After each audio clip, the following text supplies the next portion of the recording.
So join me in welcoming Dr. William Pucci. We're going to get to this later on. You're seeing a poll everywhere poll, so I thought I would leave it up just to get people started with it, but we don't have to do that now. We'll see. We'll do this a little bit later. See if I can get this to. Okay, so this is going to be integrating robust cognitive science of teaching and learning into the course structure. What does that mean? Reading several books on cognitive science and how it relates to education, looking for things that are pretty much consensus items in the field. I'm not going to bring up something that's, like appendices or something like that. In other words, these should be like slam dunk items that everyone who's teaching should really know about. Okay, here's some questions. If your child had a searing pain in their head, would you want the child treated by a very impressive rocket scientist you've gotten to know playing pickleball? Or would you like a doctor who memorized diagnostic tools based on hundreds of years of evidence? Do you want your child, niece, or nephew to go to college and learn from a teacher who took scientific data-driven approach, utilizing the science of teaching and learning, or someone like me using their experience, intuition, and best guess? I had zero training in my first class. I've actually never had formal training. High schools, you can't step into a high school classroom without years of training. Would you want to ensure that your child, niece, and nephew was learning or seemed to be learning? How do we know that our students are learning? Is there ability to pass tests and projects in class evidence of learning? Would you bet your house on it? So, are we dilettantes? In other words, are we not being professional by not using? There's actually science behind teaching and learning. Were we trained to teach? I've gone in the teaching and learning program many times, seminars like this voluntarily. Many professors do it occasionally. Some professors don't do it at all. How much time and effort do we make to actually, study teaching and learning, apply it, and then use social science? Many of us are social science. Why aren't we using that to actually do this thing called teaching? We do it for our research, but the thing is, we're really not rewarded for teaching so much. So to a certain extent, you can see why faculty don't apply that. This is actually my analysis of students. If you rate my professor, what are we looking at right now? We're looking at, okay, what I'm trying to figure out what students are interested in. One of the things that you get is a student survey, and you get feedback from student surveys. How valuable really are they? Is that kind of like quality social scientific data? You look like at Rate My Professor, you get a picture of the students that basically the best class is the one that's least difficult. About 70% of the variation is explained by how easy the class is. The disconnect is real. There's one study, Academic Drift, 45% of college students don't actually learn anything in 4 years. And, what if your doctor lost 45% of their patients? How happy would you be? How long, after your class, how long are students going to remember a lot of the stuff? Just have you ever thought, okay, 3 months from now, 6 months from now, a year from now, what are they going to remember? Well, I actually had in a faculty meeting, I used to teach Microsoft Excel, and he stood up and said, well, people are walking into my class, they don't know Microsoft Excel. Well, his class is 3 years later, and I asked him, well, what do you want them to know? And I can focus on those and make sure they know it. Of course, he never got back to me. But so the fact is, we're not actually planning very well to help students remember the stuff they need to learn, down the road. Okay, so what's my, I'm going to tell you my journey because, I'm an egotist, so I want you to know about it. So basically, what is my journey as a first course? Of course, I love being in graduate school. I love ideas. That's me. And so I figure I'll show those ideas to students. They'll be wildly enthusiastic. Didn't work. So I tried again. I tried to adapt these great ideas for the students. That didn't work either. And it took many, many years for me to figure out that students just aren't like me.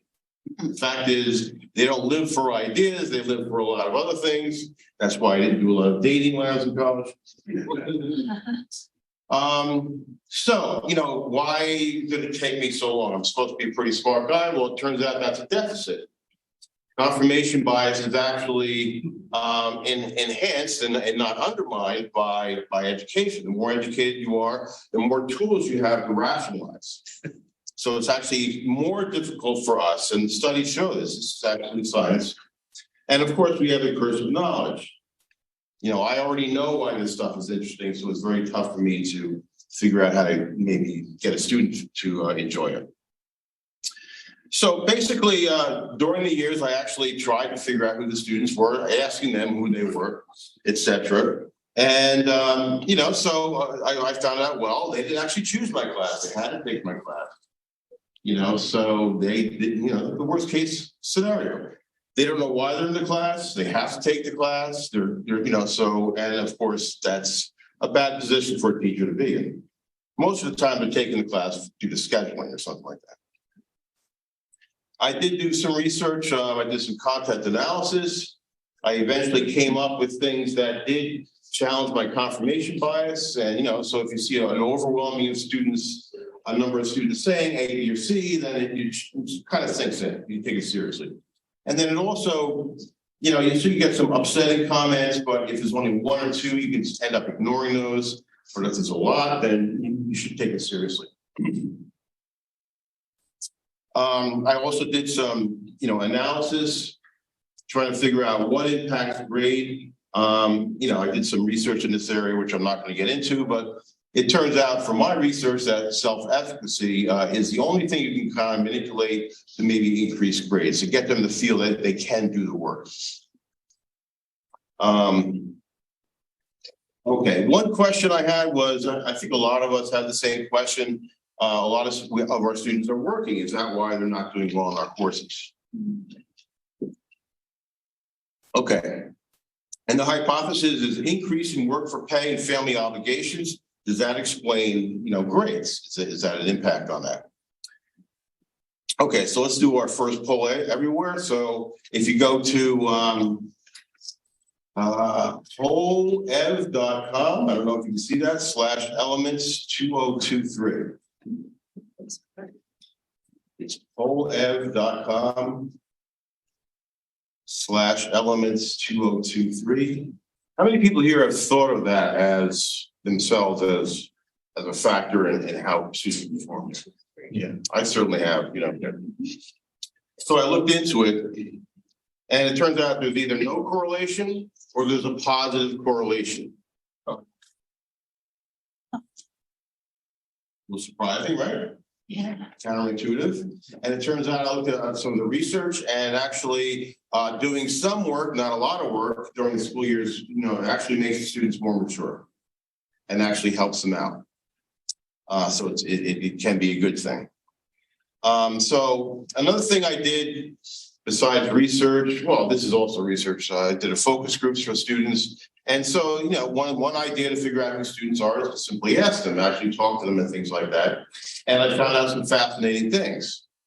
So they actually said, because in my course, I actually ban cell phones, and now I ban laptops. And so that's why some of these students are talking about some of the modes of teaching.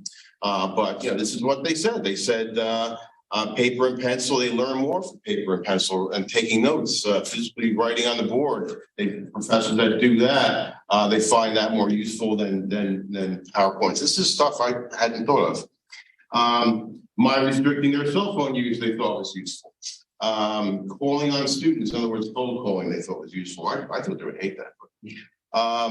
Laptops, they agree, was a distraction. That's now banned from my classroom. They like the Socratic method. There's actually one professor, I think his name is O'Doyle, and they were raving about him because the entire class was just like talking about news articles about the subject of law and business and going back and forth. And they said basically, there was no requirement to prepare for class, but they felt embarrassed if they weren't talking and they want to be involved. It was just amazing. They wanted to be involved in the dialogue. And a lot of students just don't want to be dragged down by students that don't want to be here. And they really, didn't like groups a lot of times because it was nothing but, dealing with people who were slackers. And we'll talk about that later on. They like the real world. They like to know this means something. They want speakers from the real world. They want to know that what they're learning is actually going to matter later on. They don't understand why they're in gen ed, which is kind of sad. All right, so have you done anything else? I'm just simply going to pause occasionally, and I'm going to tell you why pausing is good in lecturing. But I'll give you an activity. The activity is simply going to the Zoom chat. I assume you can do that, right? Mm-hmm. And anything that you could think of where you've done some sort of analysis of students, throw that in the chat, and we'll pause that for a minute. And there is a reason why I'm pausing. You'll see later on.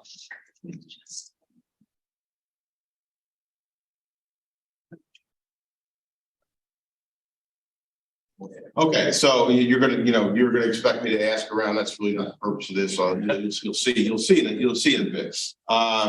We could do that, but we'd be here for a long time if every time I paused, But the thing is, the idea here is you're pausing. You're no longer receiving new information. Now you're thinking about the information, and now you're doing something with it, and that's actually critical.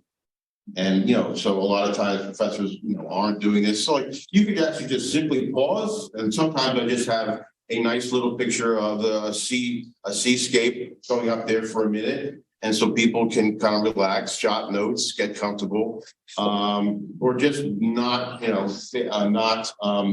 having new material to deal with. The fact is the brain is serial. Either you're receiving or you're processing that and bringing it into long-term memory.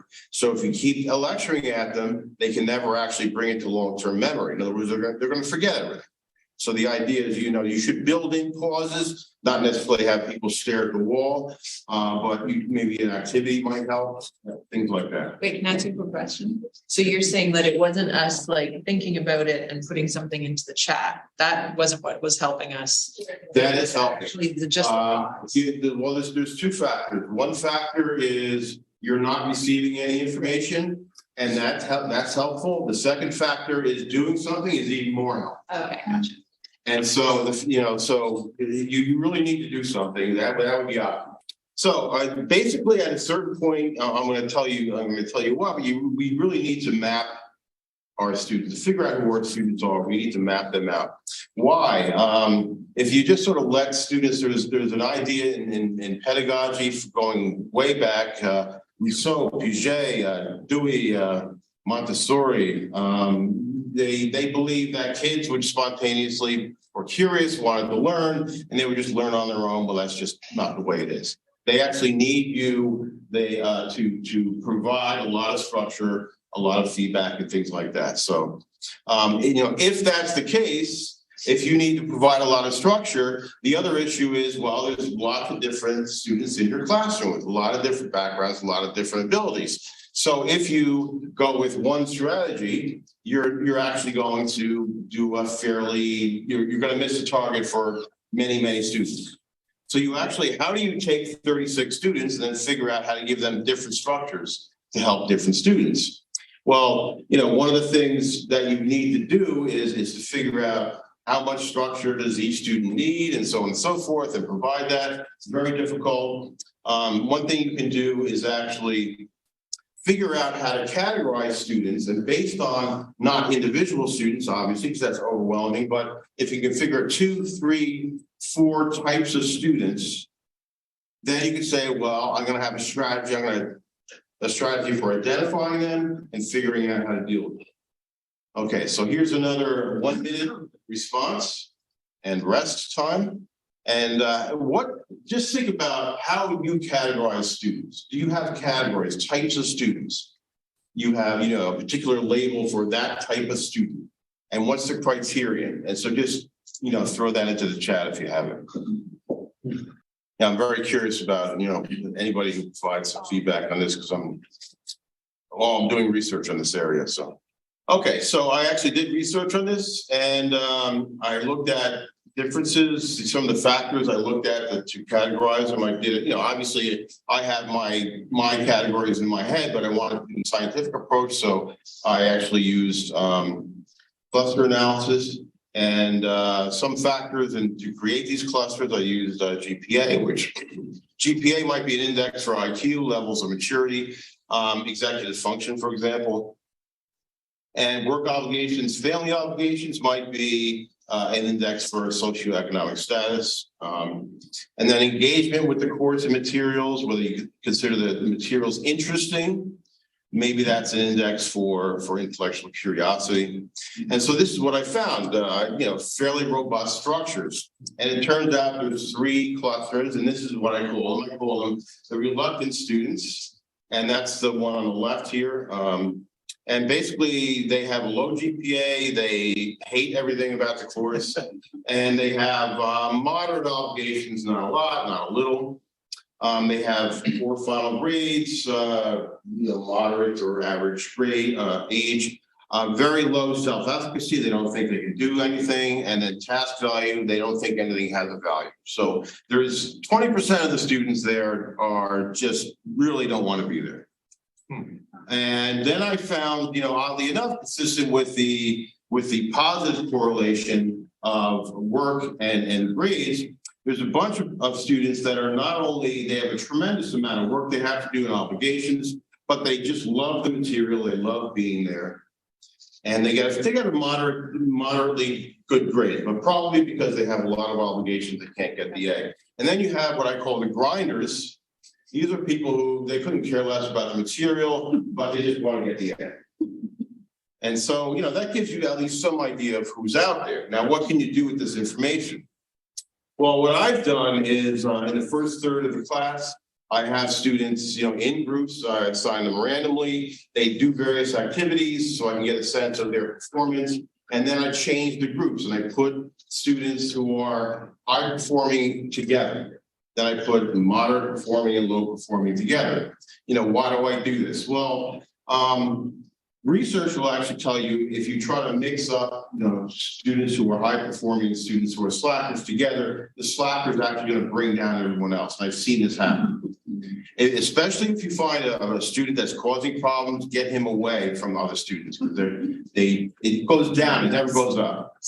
The poor students never get enlightened.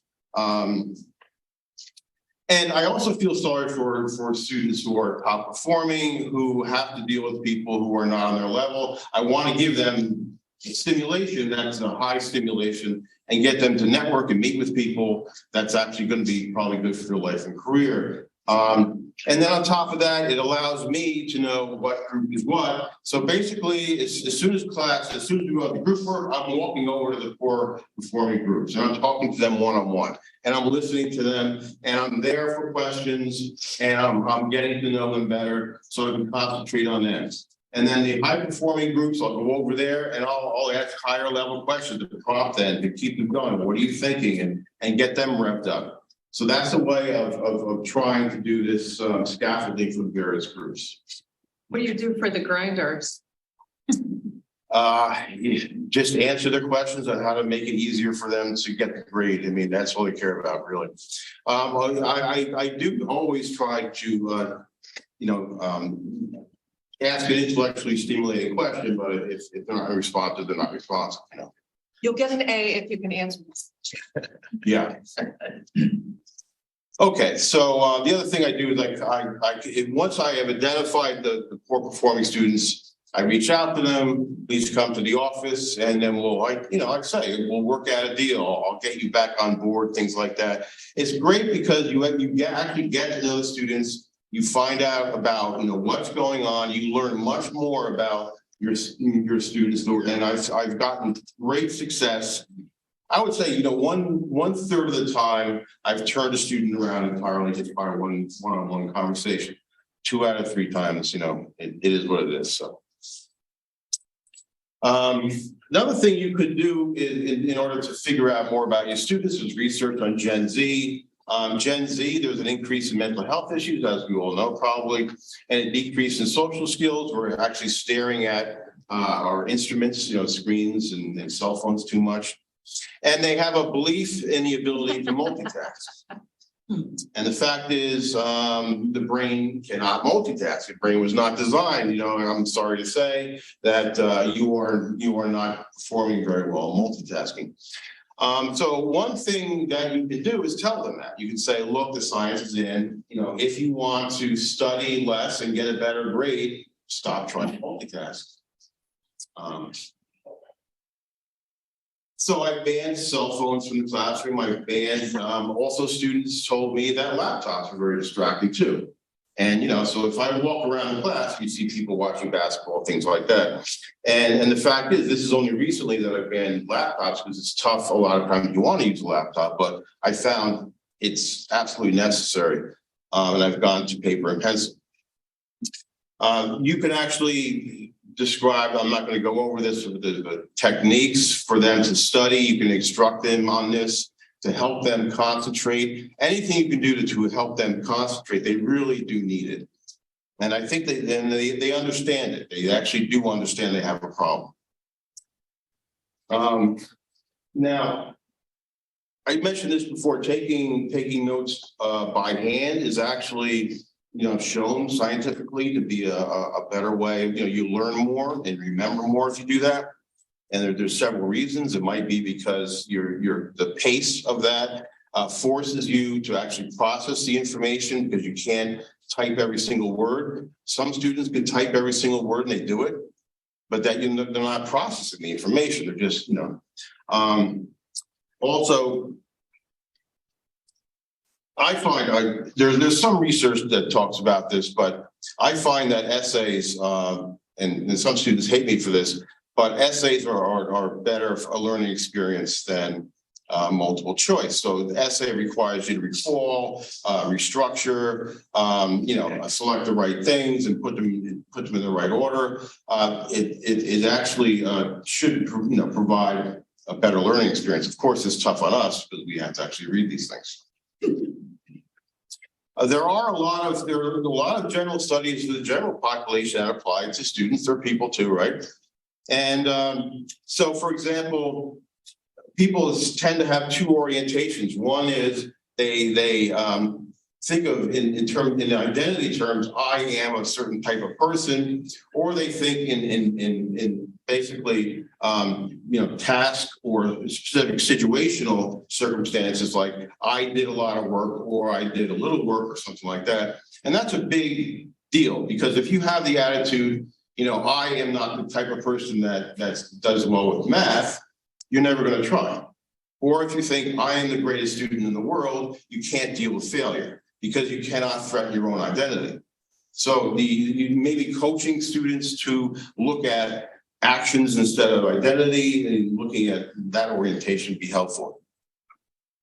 There's also, you might have heard of Duckworth's talking about grit. So, basically, you tell students, even if you're not the most talented, it turns out the science says, effort is, I am. I haven't even gotten to this stuff. So I'm going to have to take the last 15 minutes. I thought I would have more interaction, but It'll be fine. I think we'll have time for questions. okay.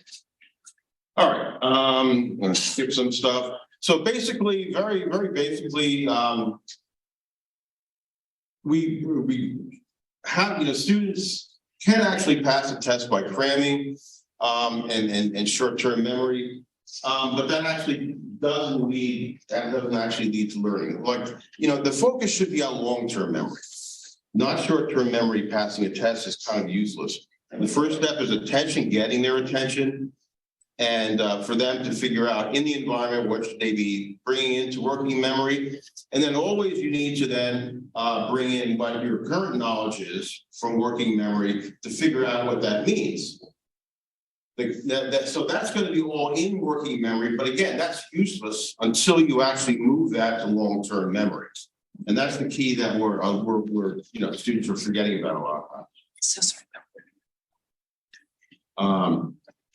Okay, and so the sweet spot actually is for especially for learning is that students have to have enough knowledge in order to be at the level where they can actually handle your learning. So, to a certain extent, one of the things you're focusing on is it too much? Is it too little? If it's too little, it'll just be boring for them. So you're always looking for that sweet spot. All right. Working memory is limited. There's only so many things that can be in the brain at once. That's the bottleneck. That varies by IQ, but there's things we can do about that. There's, how can we, have higher capacity? How can we be more sophisticated? How can we be more creative? You can do that even though we have this limited capacity. Does anyone remember driving here today? You do? Oh, learning to drive, driving here, yeah. Oh, learning to drive, okay. Do you remember anything about driving here today? Yes, You do, okay. I have to think about You're it. supposed to say no, but do you remember like your first driving lesson? Depends on what you mean by first. When you're first starting to drive though, how does it feel? It's just like everything you're doing, you're nervous about. Now it's automatic. So that's the idea. How can we, deal with this limited working memory?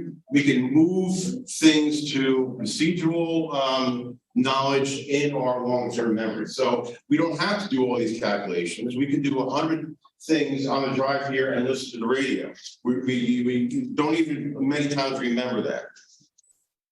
So one thing, building habits is the best way to prepare students for a more sophisticated level, because that way they can just automatically carry out a lot of complex things. There's two things you're doing. You're actually building an index to long-term memory, so you can find the stuff. The idea that the memory is limited is wrong. We actually have a tremendous capacity, but we have maybe poor indices in order to find that stuff. And then we have structures. In other words, if memory isn't structured, then we're not going to find a rich set of related information. All right. What doesn't help move stuff to long-term memory? Reviewing notes, rereading, the ability to recite terms and definitions, systematic study, believe it or not, and cramming. Why? Because it's too easy. It's not working us. In other words, no pain, no gain. If you don't do the work, and so a lot of the things I'm going to say in the next 10 minutes are going to be ways of making it harder for students. Oddly enough. How do you make it harder for students? Well, you don't let them look at the notes and do things. Basically, you use retrieval. What does that mean? You're simply trying to remember without any assistance what you think you have learned. What do I do with that? Or what's the purpose of that? That requires you to go into your memory, which takes a lot of work, figure out what's relevant, and then bring it out again and structure it and make it meaningful. It's a lot of work. When they do that, they find, okay, this is not exactly everything that I needed to know. Now you have a prompt for metacognition. Why don't I know that? Why did, what did I do with studying that led to gaps in my knowledge? Also, now I know what the gap in my knowledge is. Now I know what to focus on in the future. So, what do I do with brain dumps? Beginning of class, no notes, pen and paper. Everyone, I have 2 or 3 questions on the board. 5 minutes, you're going to answer those questions as best you can, no notes. And then turn and talk to your neighbor or your group, compare notes, and then I do a quick reporting out to the class. Okay, and I've actually had some students, say that would help. That can do a lot of things. I'm going to talk later on about how spacing and repetition is important and interleaving is important. And this is the area where I can do that. I can bring in material from the previous classes, I can use this as a review from last class. There's a lot of stuff you can do with this. Here's some, students that said it was super interesting to do that, and they pushed me to want to actually learn. Other retrieval exercises that are useful, probably stuff you're aware of: low stakes quizzes, flashcards, students creating their own questions, end of chapter problems. I found out recently that cold calling doesn't work, which I was very unhappy about, but because apparently unless you actually call on the student, they don't process it. Even if you make them nervous, it's not really helping them question. But what I do is I'll have them reflect on the question, all of them, they're all 36 of them, and then I'll cold call on one of them. Randomly. I think what they these books would recommend is you have them write down the answer, not just sit there, because yeah. All right, so we're not going to do this because I don't have any time. And the next step is interleaving. Oddly enough, this is counterintuitive stuff. This is why I thought it was useful. What is interleaving? You're mixing it up. Instead of like going over your topics, chapter 1, chapter 2, chapter 3, systematically, carrying everything out in a logical order. Eventually you should start mixing it up, believe it or not. Instead of saying, here's the topic, general principle A, and then everything about it. And then if you test them, you put them in order, things like that. Well, if you actually throw in material from other chapters that are not directly related, you actually are forcing them to stop and say, I can't assume this context anymore. I have to figure out what context the answer is in. And then you're searching through your memory, you're finding out, that's this other thing we studied before, bringing it back into the memory. So you're forcing them to do a lot more work. And then you can actually, this is actually something that allows you to look at, compare things and to look at how things are different and get a clear idea of, how one thing is precisely different from another. So for example, instead of teaching history chronologically, you would say, compare the American to the Russian to the French revolutions or something like that. I do this a lot of times in my brain dump exercise. One thing you want to do is provide different context for information you've given them. Okay, and so what could this do? Well, it increases the number of ties you have. There's these complex relationships in which information is stored. The more ties, the more sophisticated, the higher level thinking you can have, and the more creative you can be. One thing I do is ask them in their essay response to explain everything in common sense terms to their niece, nephew, or grandfather, or something like that. So they cannot just repeat terms, and they have to use common sense metaphors. And I have them find news articles related to the chapter, and then sometimes we discuss them in the class. They have to find at least one news article about one concept in the chapter, and that goes to task value for them, and it also goes, for them to see their concept in a different context. Rest, we just did that we did that once or twice. So you got to stop. If I controlled my time better, I would have more stopping.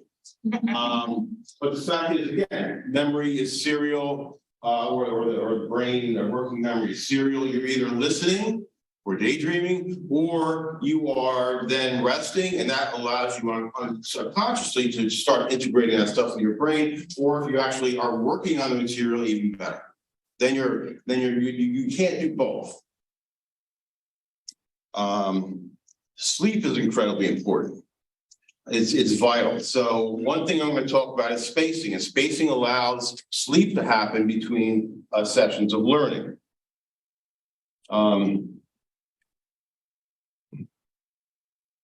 So one thing you can do is actually have several study sessions in a day after day, or you can have study sessions several days later, a week later, etc. The longer the better, because you actually want students to forget a lot of stuff. So when they go back to retrieve it, they have to do a lot of work. If they go back and revisit the same material again, it's easy, it's already there, they think they've learned it all, it's in long-term memory, and it's not.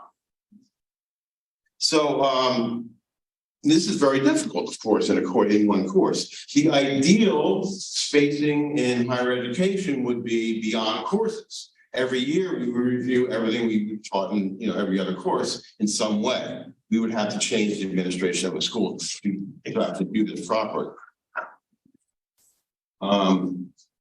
Okay. Now, I actually reinstituted the midterm exam and cumulative final exam because I had to give them a goal to revisit stuff. And so the old methods probably were worth something anyway. Let's see.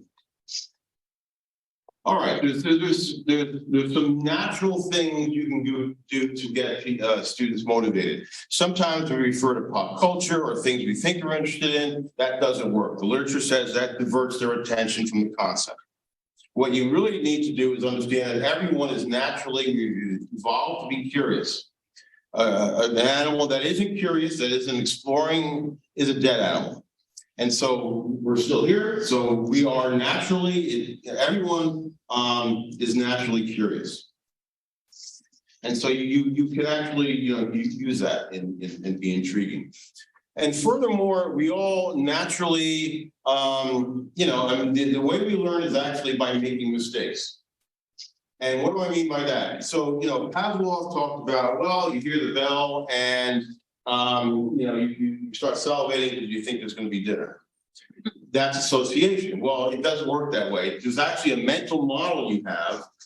And then, you're actually looking into the environment to test that. And so the only time in which you're learning is when you're making mistakes.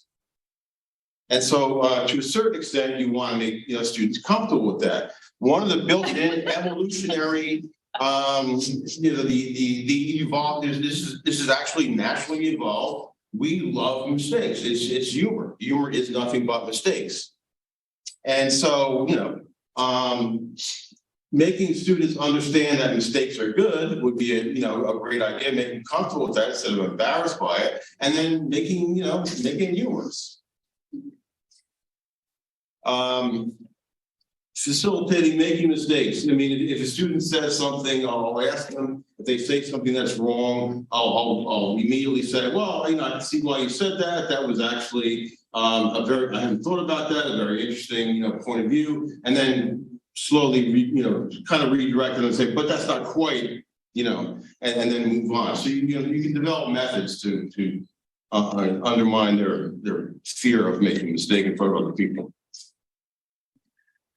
Getting attention and motivating people. Again, curiosity is natural, it's built in. The other thing that, in terms of evolutionary time, for hundreds of thousands of years, we haven't had reading and writing or the internet, how to be communicated, we told stories. Guess what? That's how our brain is designed. It's designed for the narrative. That's what we respond to. So if you actually restructure your teaching into a narrative, then the students are going to, pay a lot more attention to that, and they're going to learn it and remember it. What determines what you remember? Does anyone here remember, your first kiss? Why do you remember that? Stress. First, okay. Emotion. Emotion. And what's the thing that prompts the most emotion in us? The Greeks were correct. Man, the social animal. We are most concerned with each other and being as social beings. So the other thing we can do is understand that we've evolved actually to be social beings. And what gets our attention? If you look at a baby, what do they pay attention to? The first thing they do is look in their parent's eyes. And then they follow wherever the parent is looking. So you as a teacher are the one that, is the social being. They're following your lead. That's the other thing is, the literature says You know, if you want to motivate people, it's hard to do, but you build a relationship with them. You make them like you or respect you, you engage with them in some way. And then also, other students are important to that.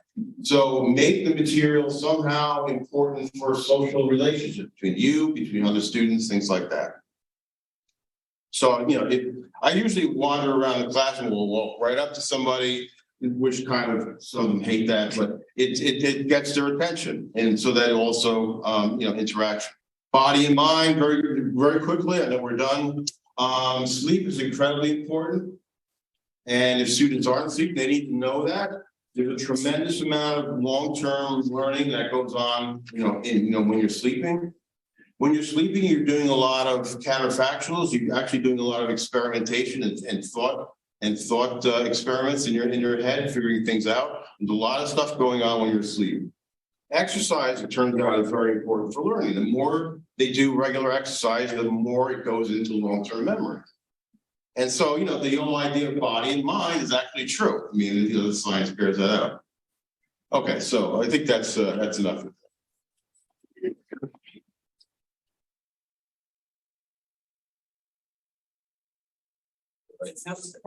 Yeah, that's great. We want to see if there's any questions from the online audience. There's. There are no questions.